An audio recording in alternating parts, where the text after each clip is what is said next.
సిక్కుల ఊచకోత కాంగ్రెస్ మాజీ ఎంపీని దోషిగా తేల్చిన కోర్టు 1984లో జరిగిన సిక్కుల ఊచకోత కేసులో కాంగ్రెస్ మాజీ ఎంపీ సజ్జన్ కుమార్ను ఢిల్లీ రౌస్ అవెన్యూ కోర్టు దోషిగా తేల్చింది.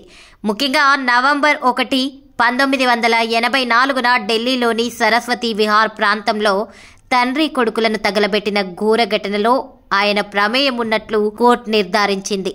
దీనిపై వాదనలు పూర్తయిన అనంతరం కోర్టు ఈ తీర్పును ప్రకటించింది. ఈ కేసులో శిక్ష ఖరారు చేయడం కోసం ఫిబ్రవరి 18న తదుపరి వాదనలు విననున్నట్లు కోర్టు తెలిపింది. నేరం తీవ్రతను బట్టి ఆయనకు గరిష్ట శిక్ష విధించే అవకాశం ఉందని న్యాయ నిపుణులు అభిప్రాయపడుతున్నారు. 1984లో ప్రధాని ఇందిరాగాంధీ హత్య అనంతరం దేశవ్యాప్తంగా చోటు చేసుకున్న అల్లర్లు వేలాది సిక్కుల ప్రాణాలను బలి తీసుకున్నాయి. అందులో ఈ కేసు కూడా ఒక భాగంగా నిలిచింది.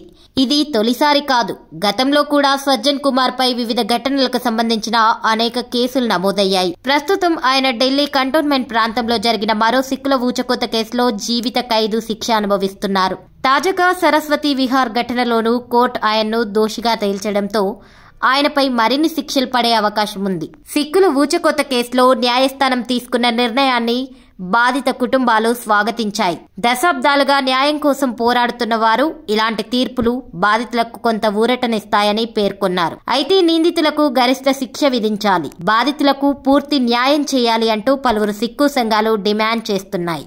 మొత్తం మీద ఈ కేసులో కోర్టు తీర్పు మరో కీలక మలుపుగా మారింది. దేశ చరిత్రలో మోసపూరిత ఘట్టంగా నిలిచిన 1984 సిక్కుల ఊచకోత ఘటనపై న్యాయపరంగా ఇంకా విచారణలు కొనసాగుతూనే ఉన్నాయి.